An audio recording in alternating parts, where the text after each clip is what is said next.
ಎಷ್ಟೋ ಸತಿ ನಮಗೆ ನೋವು ಆದಾಗ ಆ ನೋವಿಂದ ಆಚೆ ಬರೋಕ್ಕೆ ನಾವು ತುಂಬ ಟ್ರೈ ಮಾಡ್ತೀವಿ.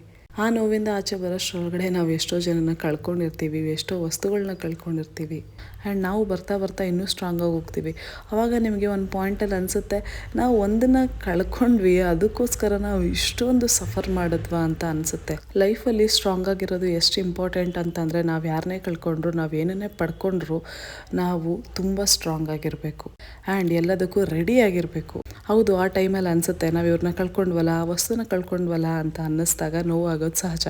ಬಟ್ ಅದನ್ನು ಅಲ್ಲಿಗೆ ಬಿಟ್ಟು ಬರೋದು ತುಂಬ ಅಂದರೆ ತುಂಬ ಕಷ್ಟದ ಕೆಲಸ. ಬಟ್ ಒನ್ ಪಾಯಿಂಟ್ ಆಫ್ ಟೈಮಲ್ಲಿ ನಾವು ಅದನ್ನು ಬಿಡಲೇಬೇಕು. ಏನಕ್ಕೆ ಅಂತಂದರೆ, ನಮ್ಮ ಲೈಫ್ ಅಂತ ನೋಡಿಕೊಂಡಾಗ ನಮ್ಮ ಲೈಫ್ ನಮಗಷ್ಟೇ ಇಂಪಾರ್ಟೆಂಟು. ನಿಮ್ಮ ಲೈಫಲ್ಲಿ ನಿಮ್ಗೆ ಒಳ್ಳೇದಾಗಬೇಕು ಅಂತ ದೇವರು ಡಿಸೈಡ್ ಮಾಡಿದ್ರೆ, ನಿಮ್ಮ ಲೈಫಲ್ಲಿ ಎಷ್ಟು ನೆಗೆಟಿವ್ ಪೀಪಲ್ಸ್ ಇದ್ದಾರೋ ಎಲ್ಲರನ್ನೂ ಆ ದೇವ್ರು ರಿಮೂವ್ ಬಿಡ್ತಾರೆ. ನಮ್ಮ ಜೀವನದಲ್ಲಿ ಯಾರಿಲ್ಲ ಆ್ಯಂಡ್ ಏನಿಲ್ಲ ಅಂತಂದರೆ ಏನು, ನಾವು ಲೈಫ್ನ ಲೀಡ್ ಮಾಡಲೇಬೇಕು.